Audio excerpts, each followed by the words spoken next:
ಅವ್ವ ಬಾನುಮುಷ್ಟಾಕ್ ನಿಂತಿರುವ ಭೂಮಿಗೂ ಅರಿಶಿನ ಕುಂಕುಮ ಲೇಪಿತ ಮಾಡಿ ಭೂಮಿ ತಾಯಿ ಎಂದು ದೇವಿಯನ್ನಾಗಿ ಮಾಡಿಬಿಟ್ರಿ. ಈಗ ಅವ್ವ ಅದರ ಮೇಲೆ ಹೇಗೆ ನಿಲ್ಲಬೇಕು, ಎಲ್ಲಿಗೆ ಹೋಗಬೇಕು, ಅವರ ಮನೆಯವರು ಏನು ಮಾಡಬೇಕು? ನೀವುಗಳು ಆಲೋಚನೆ ಮಾಡಿ ಉತ್ತರ ಕೊಡಿ ಅವ್ವಗೆ. ಅಯ್ಯಯ್ಯೋ, ಭೂಮಿ ಹೇಗೆ ಸ್ಪರ್ಶಿಸೋದು ಅಂತ ಆಕಾಶಕ್ಕೆ ಜಿಗಿಯೋಣ ಅಂದ್ರೆ ಆಕಾಶವನ್ನು ದೇವರು ಅಂತೀರಿ, ಅದಕ್ಕೂ ಅರಿಶಿನ ಕುಂಕುಮ ಹಾಕಿ ದೇವರನ್ನಾಗಿ ಮಾಡಿಟ್ಟಿದ್ದೀರಿ.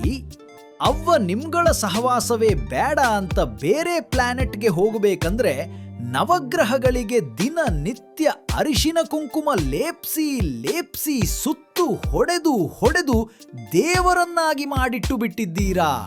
ನೀವುಗಳು ಅರಿಶಿನ ಕುಂಕುಮ ಲೇಪ್ಸಿ ದೇವರು ಮಾಡದೇ ಇರೋದು ಅಂತ ಏನಾದರೂ ಉಳಿಸಿದ್ದೀರೋ ಇಲ್ವೋ? ಅವನ್ನ ಹೊರಗಟ್ಟೋಕೆ ಇಷ್ಟೊಂದು ಹುನ್ನಾರ ಬೇಕಿತ್ತಾ ನಿಮ್ಗೆ? ಕೊನೆಗೆ ಅವ್ವನ ಪ್ರಾರ್ಥನಾ ಸ್ಥಳಕ್ಕಾದ್ರೂ ಹೋಗಬಹುದಿತ್ತೇನೋ. ಆದ್ರೆ ಅವ್ವ ಹೆಣ್ಣು ಎಂಬ ಕಾರಣಕ್ಕೆ ಅಲ್ಲೂ ಒಳಗ್ ಬಿಡೋದಿಲ್ಲ. ನೋಡಿ ಹೇಗೆ ತುಳಿತಿದ್ದೀರಾ, ದೌರ್ಜನ್ಯ ಮಾಡ್ತಿದ್ದೀರಾ, ಹಿಂಸೆ ಮಾಡ್ತಿದ್ದೀರಾ.